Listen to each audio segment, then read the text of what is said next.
So, the story we'll be talking about today is the story of a lady who is 5 months pregnant and still kneeling for her husband when serving his food. Apparently, this woman has started kneeling for her husband right from when they got married.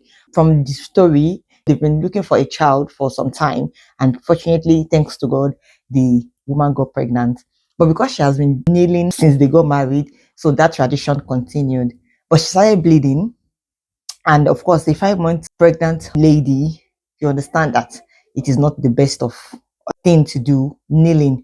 But another thing that got me quite interested is the fact that she was bleeding, and she told her husband that the doctors have told her to not do any hazardous labor. And the man had the guts to say that, oh, my sisters, my mom, you need to know what they do when they are pregnant. Oh, they wash, they cook, they do laundry, they do a lot of things while they are pregnant. So he was comparing the lady with the mother and saying, oh, you are getting lazy these days. So apparently in one scenario, the lady, as she was kneeling, because of the weight of the pregnancy and all, she spilled bits of soup on her wrapper. And what the husband said was, he didn't even say, oh, sorry, that soup was hot, let me help you or anything. The husband said, oh, you are getting careless these days. So these are some of the scenarios that this lady has experienced. She's bleeding profusely. She also said it doesn't go to antenatal with her. It doesn't do anything with her. It doesn't help her around the house. And she's 5 months pregnant and bleeding. So likely this is a threatened pregnancy. And the man refused to help this lady. Even if he won't help her, he is still insisting that she kneels down while serving him.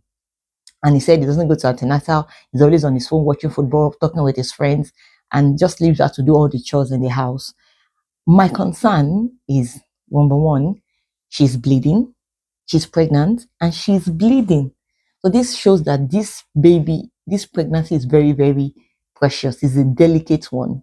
So she should not be kneeling at this time. Because even people, when they have threatened pregnancy, the doctors usually prescribe bed rest. Anyways, I am registered nurse in the United Kingdom, registered nurse in Nigeria, registered midwife in Nigeria, so I know what I'm saying. So looking from the point of safety, this is not ideal. This is not ideal at all. What is most important for me is the safety of this lady. A woman that is 5 months pregnant and bleeding needs to get out of her environment, because you put your baby in danger and you put yourself in danger. In fact, a bleeding pregnant woman is a medical emergency. So she needs to get out of that environment. That man is not kind. People would always say, marry a kind partner. Men, marry a kind woman. Women, marry a kind. The man is unkind to her. It's very, very unfair for you to compare her with your sisters or with your mother. Just because your mom is a superwoman does not mean another woman is a superwoman. We need to be considerate of one another. And number two, this is a coercive abuse. It's a subtle coercive form of abuse. Because this lady said when she complained, because people ask that, didn't she complain? When she complained, the man said, oh, don't worry, when you give birth to the baby, you will bounce back.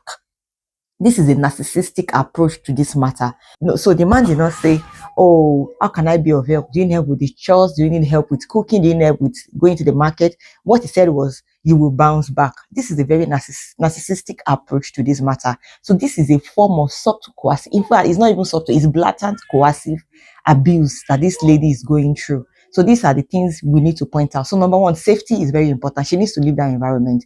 Even the Bible says in 1 Timothy 5:8 says that a man that does not provide for his family is worse than an infidel. That is worse than an unbeliever, which means that a man that does not care for his family, and care does not just mean you putting money. You don't care about the health of your wife. You don't care about the health of your children, and this is vice versa. If it's the woman as well, you are worse than an infidel.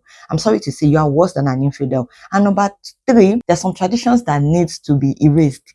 Now, I'm not saying you should not kneel for your husband if that is what you desire. If that is the way you want to communicate respect, well, all well and good. But you remember that don't start what you cannot finish.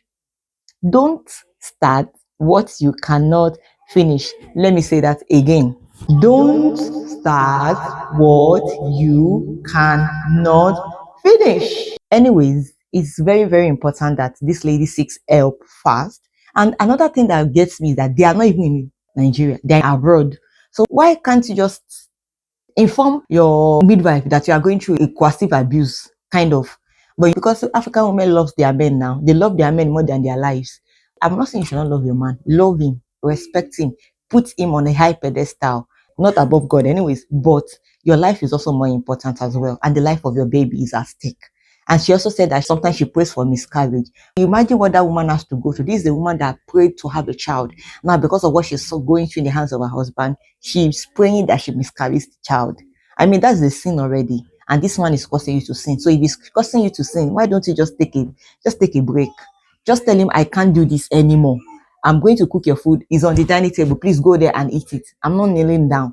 Not because I don't not respecting you, but because my health is at stake. The health of my child is at stake. So, like we said, Paul advised that men should love their wives just as Christ loved the church. And I'm still saying it. What Christ did for the church was he died for the church. So a man that is expecting his wife to die for him, well, anyways, women, love yourself. Men, love yourself. Don't marry an unkind partner. Anyways, till another episode, please like and subscribe. And please, I want your comments in the comment section. I pray that this week is lovely and good for you. Have a beautiful week. Bye.